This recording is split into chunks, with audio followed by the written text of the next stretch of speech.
Welcome to the pod.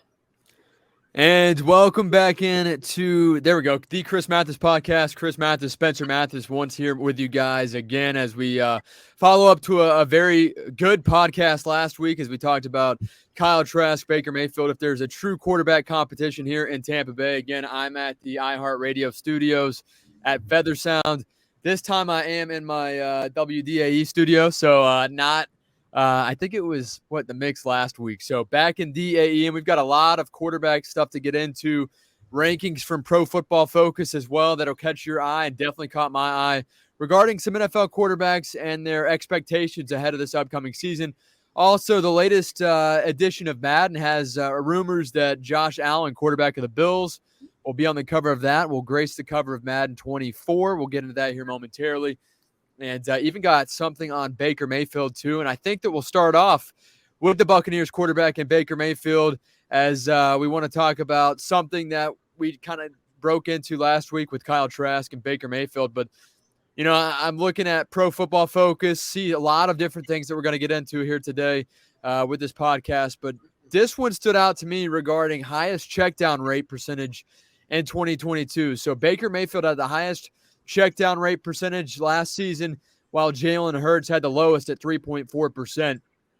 Now, I do know that when you think of a checkdown, it's when a quarterback, makes his reads and has to dump it off to the tailback or the tight end. It's more of a short route. It's a quick throw. It's nothing major through the air by any means. I'm not sure how I feel about this statistic here with Baker Mayfield leading the league last season. I know he didn't really start too many games last year, but for him to have the highest checkdown rate in 2022, even with Tom Brady still playing last season, I don't know how to really chew on that, Spence. Yeah, that was shocking to me considering that we as Bucs fans watched Tom Brady's last NFL season last year with just how much he had to check down the ball. There was no time in the pocket, and to see that another quarterback had more check down percentage than him is a little bit concerning maybe, but I'd be interested to see Tom Brady's and then obviously who'd be like the next two or three closest to Baker Mayfield, because Mayfield obviously was in his second team's offense of that year. He started out with the Panthers, played 7 or 8 games there. They got rid of him around the bye week area for them whenever they switched back to P.J. Walker and Sam Darnold. But then whenever Baker Mayfield went over to the Rams, he played, 3 or 4 games with them. Obviously, of course, just learning a new playbook with Sean McVay being the offensive coordinator / head coach there in Los Angeles. And I feel like they really don't have a great receiving core in Los Angeles in the first place. So that one isn't as shocking as maybe at the beginning before you put too much thought into it. But like considering that the Rams receiving core had lost Cooper Kupp by the time Baker Mayfield had got there and he was out for the rest of the season, I think at like week 8, even though he was on pace for another great season, they really only had Tyler Higbee, a couple of running backs to throw down too. I think that team was just poorly constructed after their Super Bowl victory just the year prior, which was a pretty big downtrend for the Los Angeles Rams. But I mean, Baker Mayfield obviously learning a new offense, having to go in there for Matthew Stafford, who was a good quarterback for them, and play with some, I would say, C talent on that offensive side of the ball in Los Angeles. I don't think that this is too much to look into. Of course, it is going to be a lot different in Tampa Bay because you've got Mike Evans, Chris Godwin, a couple other guys that you can throw the ball downfield to. You've got a better running game in Tampa Bay, hopefully this year, than what he had with the Rams last season, because I remember Darrell Henderson was the running back. They ended up cutting him for some reason and then went back to Cam Akers, who has spent a lot of time of his career in the NFL since he's graduated from Florida State University, benched for some reason. So obviously he's not a great running back, and their offensive line is also as bad as the Buccaneers. And I don't really put too much thought into that Baker Mayfield being the best or using checkdowns the most in the entire league, but we'll see how that goes as we head into the 2023 season, because I do believe still that he will be the Buccaneers quarterback this year. Yeah, and with that being said, we talk about Baker Mayfield and Kyle Trask and this so-called open quarterback competition with the Buccaneers up heading into this year. And obviously, when you look down at the checkdown percentage, I'm not sure how much is weighed into this, how offensive coordinators, how head coaches view that statistic. I know if you're winning, it's not a big deal whatsoever. However, with that being said, on the flip side, they are currently splitting reps right now, 50-50 between Baker Mayfield and Kyle Trask. Would you not just want to go ahead and say, hey, you know what, Baker, you've got the keys to the car. You're going to get the majority, if not all, of these first-team reps, especially when Baker Mayfield has had to learn so many different playbooks over the last season. I guess, 3 teams and a little bit over the last season or so. So he's been through a lot. He's had to learn several new playbooks, as you just mentioned. And again, played with C talent there with the Los Angeles Rams. I don't know. I feel as if, if you're Dave Canales or if you're Todd Bowles, you look at that, and I'm sure it's something that was weighed into the picture here this year with the Buccaneers. I know that they're trying to fit an offense around their quarterbacks and trying to find out which quarterback fits perfectly in Dave Canales' offense. And I think that seeing that check down percentage would definitely kind of open up my eyes if I was Dave Canales. And I would think, hey, maybe why not give Baker Mayfield more reps, more snaps in this new offense and get him more familiarized with this offensive weapon core that you have in Mike Evans, Chris Godwin, Ko Kieft, Cade Otton, Rachaad White. Yeah, I just don't think Baker Mayfield is a guy who has earned that over the last 2 or 3 years in the NFL. Of course, these injuries have been a big thing. I still don't believe the Buccaneers really know what they're getting in Baker Mayfield at the time either. So why not see what Kyle Trask has as well with some of the better guys? Of course, he's been there for a couple of years now, but still, of course, Brady was the quarterback. He got all the reps. This is the first time that Trask really has got to split the reps with good talent, and I think that the Buccaneers need to do that, especially right now in the training camp portion of the year. In terms of the Buccaneers right now are just running routes on air basically with really nobody covering at all. So it's basically just throwing slants, post routes, just all the easy passes right now in Tampa Bay. So I don't see them really going towards one quarterback or the other until the preseason starts. And even then, I don't know. I think that this is going to be a competition between the two quarterbacks regardless. Of course, Baker Mayfield can be a good quarterback in the NFL, but he can also be really bad, as what we saw with the Panthers last season. But he played pretty good with the Rams as a check down artist, is what we've just learned. So I don't think that you can really hand over the keys to the ship just yet with Baker Mayfield. I think that they're going to make that decision after we see probably one or two at least play preseason games, because there's only 3 preseason games now this year. And then you've got that week off before the season starts. But I think that they're going to give these two probably almost even reps. I see what you're saying here, that, of course, I think probably by the end of July, beginning of August, you're going to see Baker Mayfield probably getting 60-40 or maybe even 65-35% of the reps in terms of Mayfield at 65% and Kyle Trask at 35%. But I don't see the point of that right now, and I don't think the Buccaneers do either. So I think Baker Mayfield and Trask are really in a competition. And right now it seems, from what we've seen from the media, what we've heard from a lot of the people that have been in and around the training camp portion of the season this year, and even players, is that Baker Mayfield kind of has the leg up right now because he's a known leader and he's always been a leader. And that's one thing that you can't take away from Baker Mayfield, regardless of if he's winning football games, because the same thing happened in Tampa. It's already been 3 years or 4 years, which is pretty insane. But Jameis Winston is kind of a very similar quarterback to Baker Mayfield. The Bucs have been through this.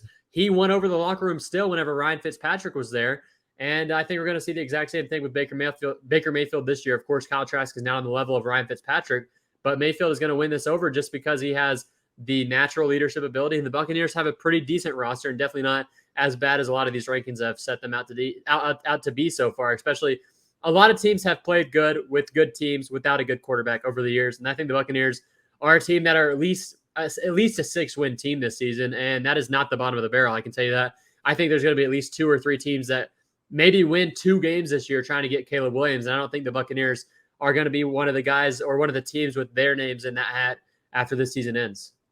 Well, I know that I've got some interesting factoids here and standings, expectations for this upcoming NFL season regarding the 32 starting quarterbacks. As of right now, I guess you could say predicted starting quarterbacks. And we'll get into those because there are a couple of shockers here, according to Pro Football Focus's Sam Monson. A couple of quarterback names and their rankings really popped out on the page at me, and I want to get into that here momentarily. But first and foremost, this episode brought to you by Ivy Log Meat Processing, newly renovated shop with great staff. They are booking harvest dates right now. Contact David and the crew, 706-745-0011, or visit ivylogmeatprocessing.com. That is ivylogmeatprocessing.com. And check them out on Facebook as well. Ivy Log Meat Processing makes today's edition of the Chris Mathis podcast possible. And again, getting into some quarterback rankings ahead of this 2023 season. Any guess as to the top 3 quarterbacks, according to Sam Monson, heading into this upcoming season, Spence? Top 3 expectations for this upcoming year. Are any of the quarterbacks nearing 40 years old? Because these lists are very, very different in terms of if people see Aaron Rodgers still as a top 3 quarterback or not. So that's my one question before I guess the top 3. Yeah, no, he is not in the top 3, not even top 4. I'm going to go Patrick Mahomes, Joe Burrow, and Josh Allen. Hey, you know what? You got 3 names there. You did get Patrick Mahomes right. You flip-flop 2 and 3, though. They have Josh Allen at 2, Joe Burrow at 3. Again, this is Sam Monson of Pro Football Focus with these rankings ahead of the 2023 season. I don't have too much of a big deal whatsoever there. I think that could be argued either way regarding Josh Allen, Joe Burrow. However, you look down the list, a couple that jump out to me. Anthony Richardson starts off at number 32. He's the rookie quarterback out of Florida, now with the Indianapolis Colts. I don't have an issue there simply because we haven't seen anything from Anthony Richardson at this level. Do you have any issue there regarding 32nd ranking? No. Desmond Ridder comes in at number 31 of the Atlanta Falcons. He's in year 2. Looks to ride that ship there, if you will, with the Atlanta Falcons. Kyle Pitts and him hope to get on the right page this year. They obviously had a pretty decent draft, too. He sits at number 31. And C.J. Stroud. Yeah. My one question would be, considering you have Desmond Ridder in there, where's Sam Howell, who's probably going to be the eventual starter for the Commanders? Yeah, Sam Howell ranked 27th. Oh, wow. Some way, somehow. And you know what's even more shot? Well, I'll save that here just a second. C.J. Stroud of the Texans, he ranks at number 30 going into this season. Colt McCoy at number 29. That's right. Colt McCoy, formerly of Texas. He is the Arizona Cardinals quarterback with Kyler Murray out for the year. So Colt McCoy. Out for a year? He's out for the season. Wait, when would that drop? Oh, it's been a while. Yeah. He's expected to miss majority, if not all of this year. No, I don't think that. I think it's like half the season. So either way, he's going to miss a good bit of playing time. Like Colt McCoy should. I don't know. I mean, I think it's odd to put rookie quarterbacks in there in the first place because with the Colts, you don't know if he's going to be the starting quarterback. With the Texans, you still don't know if he's going to be the starting quarterback because Longneck is over there. So those two are quarterbacks that have. I mean, you've got what? Davis Mills and whatever the heck the Colts got, Ellinger. Those two guys have already played before. So to put rookies in this ranking, I think is a bit of a stooge move here.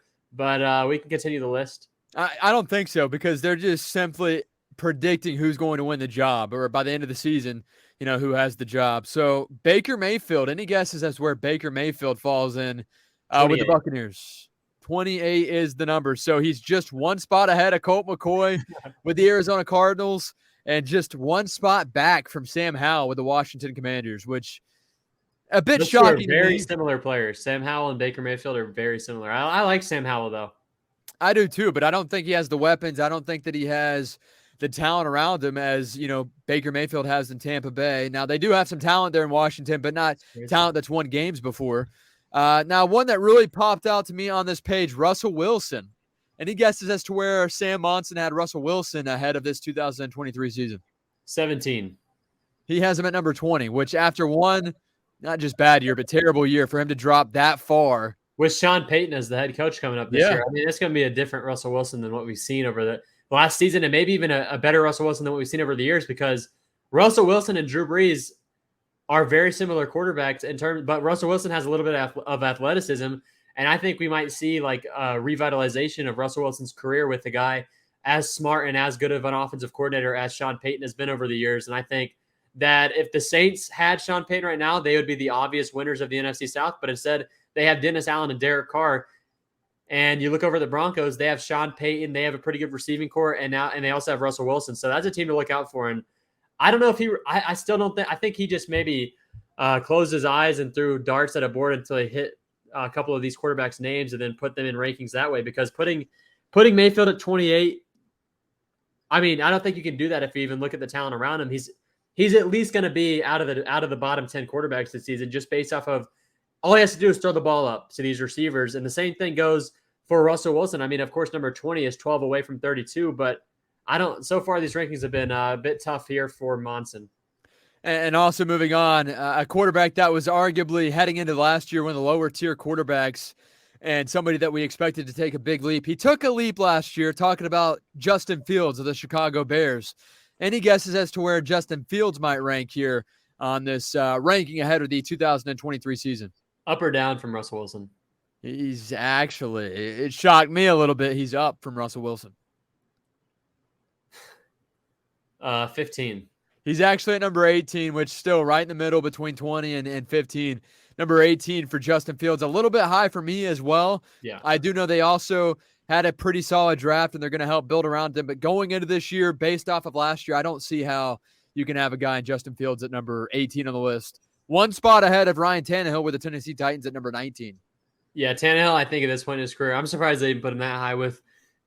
I think that most people, after he kind of lost his job to a quarterback that will probably be in the USFL within the next 2 years in Malik Willis, I think that was probably the end of Tannehill mania that has swarmed NFL fans for the last 10 years since he was a receiver in college and heading into the Miami Dolphins. But I mean, he was decent with the Titans when they were a really good team, but he was the reason that they never made it far because they had such a great team, but their quarterback was Ryan Tannehill, and to have him, I think that's too high for Ryan Tannehill in the first place. I get Justin Field.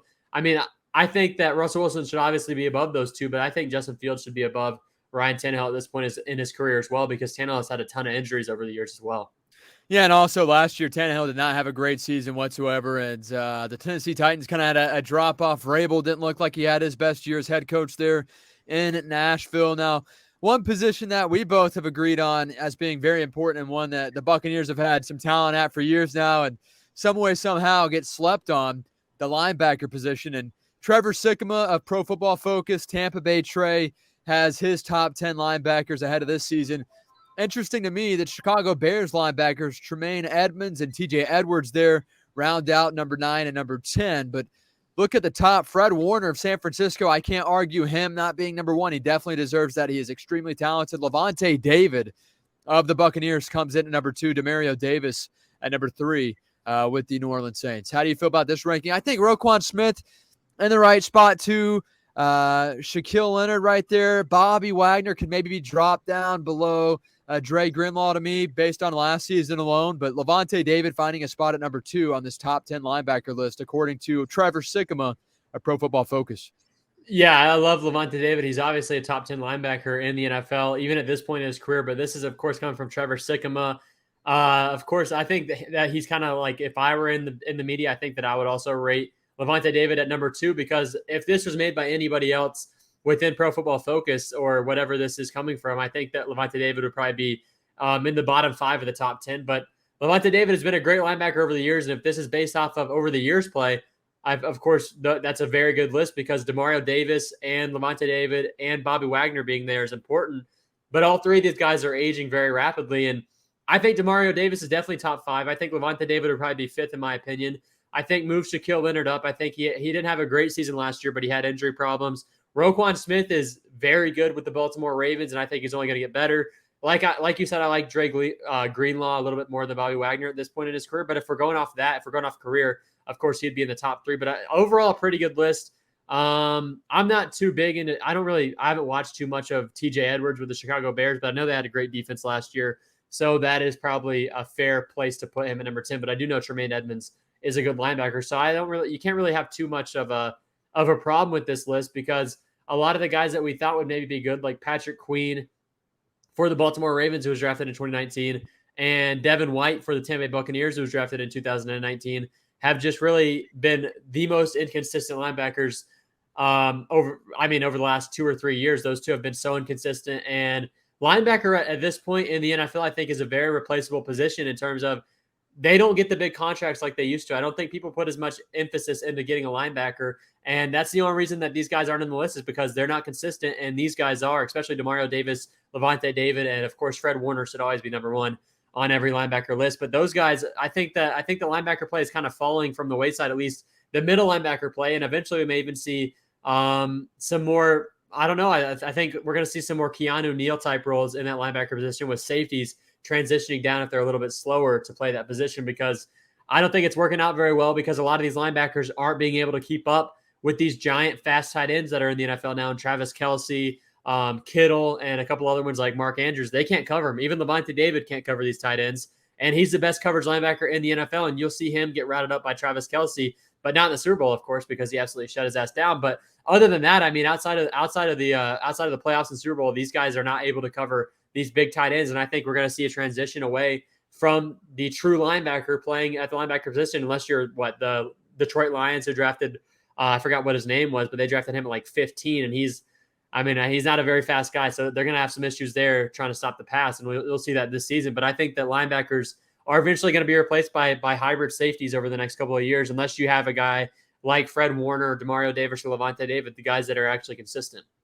What's the bigger deal here for you? Obviously, you talk about Levante David being at number 2, and I think this is based on their career, But what's the bigger deal? The fact that Lavonte David at number 2 or that Devin White did not make the cut? And Devin White in his contract year obviously has been seeking a new contract here, whether it be in Tampa Bay or elsewhere. He has to show up big, and he's not even top 10 here. And somehow Lavonte David at number 2. What's the bigger deal? Yeah, I think it's nice to see Lavonte David finally get some recognition because he's a guy like London Fletcher of the Washington Redskins his 15-year career was almost identical to the Baltimore Ravens Ray Lewis's 15-year career. They just didn't win games, and the same thing happens for Tampa Bay. But now after the Super Bowl win for the Buccaneers, you see like guys like Mike Evans, of course, Lavonte David getting a lot more recognition and a better chance at making the Hall of Fame, especially if Lavonte David can have two more years that are great. Same thing goes with Mike Evans. I mean, recognition is important, and I don't think Devin White is anywhere close to deserving to be on the top 10 list, especially with his behavior off the field of like just his, I don't know. I just don't think he's a very likable guy to fans, and he's not a very likable guy probably to the coaching staff because he's made the same rookie mistakes for the last 4 years aside from 2020. Also, moving on here with our top rankings ahead of this upcoming football season. Here are the top 20, or I should say top duos for cornerbacks in the NFL heading into the 2023 season. And obviously, you do see Sauce Gardner, DJ Reed there at the top, Jalen Ramsey, Xavier Howard at number 2, Trayvon Diggs, Stephon Gilmore at 3 with the Dallas Cowboys, Darius Slay, James Bradbury at 4, Jamel Dean, Carlton Davis with the Buccaneers at number 5. And the list goes on here. As far as what pops out to you, I'll tell you what pops out to me. I think that maybe Darius Slay and James Bradbury are a spot too high. I think they should be dropped just below the Buccaneers simply because I think that obviously Darius Slay, a little bit older now in the last few years of his career. James Bradbury is still pretty good, but Jamel Dean and Carlton Davis are just playing their best football right now, and they did not have that pressure up front that the Philadelphia Eagles had all last season, and that really helps out the secondary. I think that was a huge part of their success last year, even in the secondary. And we saw that years ago with the Buccaneers defense back in 2002. That pressure up front helped out the Buccaneers secondary tremendously. Yeah, this is another list from Sam Monson that I see at the top up there, and it's not numbered, so I don't know if this is his top 10 duos in the NFL. But yeah, top 10. I think then if this is top 10, I think you've got the Jets a little bit too high. I think Darius Slay and James Bradbury have kind of earned being the number 1 spot in terms of they were insane last season, and they were part of the reason that the Eagles made the Super Bowl. But Jalen Ramsey and Xavier Howard over the last 3 years has had so many injury concerns. He's been suspended from the team. Jalen Ramsey has been getting cooked consistently since 2021. I think those guys are a little bit too high. I think Trayvon Diggs and Stephon Gilmore are in a good spot there. I think those two are going to be very good this coming up seasons. Of course, Stephon Gilmore a little bit older now, but like you said, Jamel Dean and Carlton Davis with the age of those two cornerbacks and just the play that they've had. I mean, I'm pretty sure Carlton Davis has led the NFL over the last 2 or 3 years in pass deflections, or at least at one point he did last season. And these guys get targeted a ton, but they don't let a ton of touchdowns up. I mean, Carlton Davis has been good over the last 2 seasons. He's had injury concerns as well, but those two I think should be higher. I like Denzel Ward and Greg Newsome where they're at. Tre'Davious White and Taron Johnson, I'm not too big. I haven't really seen that much on Taron Johnson. And then the rest of the list kind of follows that exact same thing with L'Jarius Sneed. I think he's a good quarterback, a little bit younger than these guys, very fast. And then the Bengals, I really don't know. I don't know if there's that many really good duo cornerbacks in the first place. I think this is just whoever is the best quarterback in the league is going to have the best duos, kind of what it looks like Sam Monson's kind of going for, but it looks like he failed at that as well. Well, I'm going to weigh in here regarding the rest of the list. The bottom 5, yeah, it's kind of just falling into place as far as, all right, yeah, we're going to piece together the next best corner and whoever his sidekick is, and that's what we see there. But the top 5 secondaries and duos there with cornerbacks is pretty spot on. I think you can move a couple of pieces here and there, as you said. And I'm also looking into coming into this year. So, yeah, based on last season, obviously Darius Slay, James Bradbury should be at the top. But this is heading into this year, and I think that Darius Slay, he had a hell of a season last year. I just don't know if at this age that he can, replicate that again with the Philadelphia Eagles. With the same token, and obviously you're looking here at the defensive line, they had a big draft too, so maybe that helps out with his aging process even more. It helped out last year. I mean, they had 3 guys with 10 sacks, and I think that's probably going to be near the same this year as well. And I think, of course, those guys, Darius Slay is kind of a lot like Trayvon Diggs, at least over the last season, in terms of he's there to make the play on the ball, and that's the big thing with Darius Slay. But I do remember watching one game last season with Darius Slay where I think the quarterback tried to throw 3 or 4 consecutive interceptions to him in the red zone, and he just dropped every single one of them. But Darius Slay is, for the most part, a ball hawk, and the big thing between those two teams is they've got great pass rushers in front of them in terms of the Cowboys and the Eagles, with Micah Parsons with the Cowboys, and then the Eagles front three that has been there for a long time, and they just keep adding on to that. And I think that really plays into kind of who gets ranked higher. Of course, I like the ranking of Sauce Gardner, though, because he's not a guy that ended up with that many interceptions last year, but the other guy was the second guy on that list, DJ Reed, I believe is his name, was very good at getting interceptions last season. And I think that's important for those guys. Yeah, DJ Reed is his name. And I think that's important, though, is that I think that as fans and as people that are making these lists or whatever, we're looking more at interceptions than anything. But that's not really the case because there's so many more statistics. And I think baseball has kind of taught anybody who has looked at anything over the last 3 or 4 years about baseball how many statistics you can have about just one player. And I think that we're looking a lot into interceptions and maybe pass deflections, but there's probably a lot more statistics that kind of play into who should really be the top 5. But of course, I don't think you can really go wrong with the top 5 quarterback list in the first place. Of course, the top 10 is probably difficult to make in the first place in credit of Sam Monson. So, I mean, I don't think I can make that list in general, just in terms of me knowing who is going to be as good next season, because Ramsey, like you said, is aging. At this point, Xavier Howard has to be pretty decently old, at least over the 27-year-old age mark. And that's kind of whenever a quarterback kind of trends down, at least in today's day and age, where they've got to cover guys like Tyreek Hill, Jalen Waddle, Devontae, just really fast players like Devontae Smith and the rest of those guys. And I think back in the day, or maybe even just 10 years ago, you could have a guy that play into his late 30s. Even Rondé Barber did that. Rod Woodson did that. Charles Woodson did that. But nowadays, with so many teams playing man coverage all the time with a single high safety, these quarterbacks are being burnt out kind of like running backs after their second contract. They go one more contract, but at the age of 30, you can see a huge decay in the quarterbacks play. And I think, like you said, we're probably going to see that with the Eagles this year. And you're definitely going to see that with Jalen Ramsey because we've seen that over the last 2 years with him.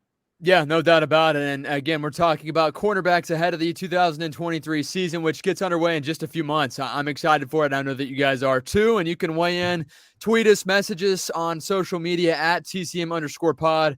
Also, with the quarterbacks and the rankings, interceptions are very important. However, they're not everything. And I do think that a lot of that is weighed into the PFF rankings. I know that Jamel Dean and Carlton Davis would be a little bit higher on that list for the Buccaneers if they did have more interceptions. Those two do not have hands, and that probably does play into the list because those guys cannot catch, especially Carlton Davis. I mean, there was, I think the Super Bowl year, he had like 7 dropped interceptions that just looked like they were going into his hands. He just has not been able to catch in his career, but he's very good at swatting the ball away, and that's probably why he's ranked number 5 on that list. Yeah, I believe, falling in there at number 5 with Jamel Dean, Carlton Davis. Moving on now, obviously, ESPN, I shouldn't say ESPN, EA Sports and Madden, Spencer, coming out with their new game, Madden 24. It's rumored that Josh Allen will grace the cover. Now, we will not officially know who the cover athlete is until this Wednesday, the 7th. And then we'll know who's on the cover. But Josh Allen rumored to be on the cover after he had 35 passing touchdowns, 14 interceptions last year. On the flip side, I think it was 17. Patrick Mahomes had 41 touchdown passes, 12 interceptions. They're going to throw Josh Allen on there. I thought this was a fan vote thing that they've done in the past. I don't know why it's rumored that Josh Allen is going to be on the cover. Yeah, I think it's June 6th, I believe, is whenever they do this. Yeah, Wednesday the 7th. Yeah. So they make – I don't think it's really a fan vote anymore. And I don't think – honestly, at this point in Madden's storied franchise, I don't think that the cover athlete is as big of a deal as it was whenever we were kids, like with Drew Brees in 2011, the Palomalu, Larry Fitzgerald cover that we saw. I mean, the covers just meant a lot more back then. And with kind of these game consoles or whatever moving on to more digital stuff, if you have Madden this year, and if anyone listening right now has Madden this year, even though John Madden was on the cover, if you're on your PlayStation or Xbox, the cover for some reason changes like every 2 months to a different like historic player. It's I don't think they put much into it anymore as they used to whenever it mattered a ton more, especially whenever Peyton Hillis was fan voted in 2011 or the 2012 Madden. So I don't think they really care anymore. Of course, Josh Allen did not have his best season last year. And I think that a lot of fans, even Buffalo Bill fans, can attest to that. His 2021 campaign was much better than 2022. But I hope we get to see Joe Burrow on there eventually. And I think last year probably would have been the year that Joe Burrow probably would have been on the cover, even though he lost the Super Bowl. We've already seen Patrick Mahomes on the cover twice now, and Burrow probably would have been on it. But after not making the Super Bowl again, which he probably won't, I don't know if he may not ever make the Super Bowl again, and that was probably his only chance. And that's the only guy that I really like to see on the cover. But hopefully one day they get away from making it a quarterback every single year and give it to somebody that deserves it a little bit more, like they used to with like Adrian Peterson or Barry Sanders or one of the skill positions. Maybe even a defensive player could Ray Lewis the cover. Yeah, like the Ray Lewis cover and the Ray Lewis Sherman intro was the greatest Madden I think that I've played, especially in terms of whenever they used to do the intro. They don't do that anymore, and I think that the Madden cover thing has kind of lost its appeal to everybody. I've seen some rumors now regarding Damar Hamlin of the Bills some way, somehow finding himself on the cover. I think that would be kind of cool if he was on the cover. It'd be different than obviously having another quarterback or having Josh Allen, who it was a good year, but it wasn't a great year for Josh Allen. He took a step back, in my opinion.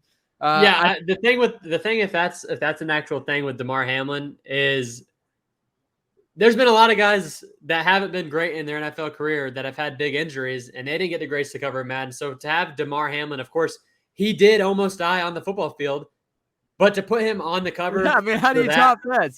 That would be stupid. I don't know if that would be stupid. I think it'd be kind of cool.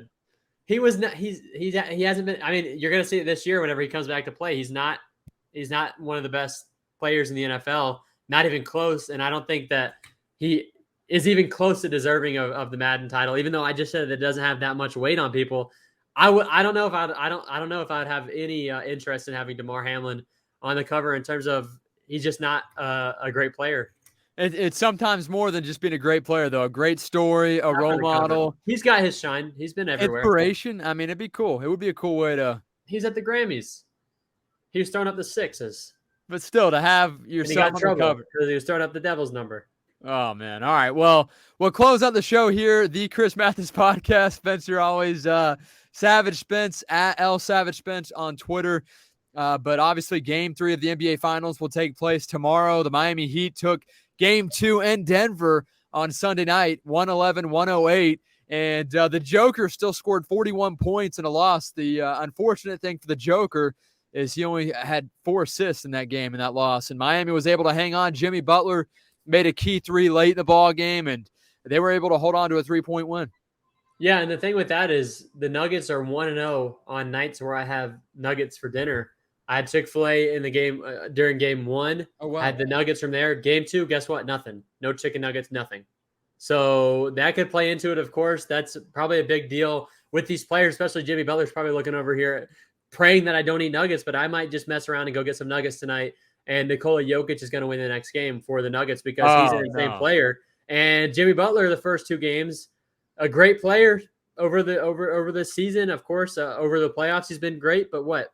15 points, terrible shooting in Game 1, 22 points in Game 2 victory. Of course, the Heat are a team that can afford to have their star play bad, but they can't afford to have it every night because Jokic is going to drop 50 on their heads eventually this series. And if Jimmy Butler doesn't pick it up, I mean, 22 points and just a +3 ± isn't great for your leading player on your team, especially if for the Miami Heat, who really need one more leader on that squad. Of course, the Nuggets are just led by a stalwart in Nikola Jokic, and I think that Butler's going to have to heat up a little bit. But if I continue to get chicken nuggets, I don't think that that's even going to become close. I think we may see less than 15 from Jimmy Butler one of these nights that I have these. I don't know if I don't know if I got to continue to go to Chick-fil-A, might go to McDonald's, might go to Wendy's if I'm feeling terrible with myself, might go to Burger King if I'm out of money, might go over to somewhere else. I could go even to Longhorns to get their nuggets. I could go anywhere. There's a plethora of options for me to get my nuggets. But so far, the Denver Nuggets are 1-0 when I go to Chick-fil-A. And I think that probably plays a big role into this.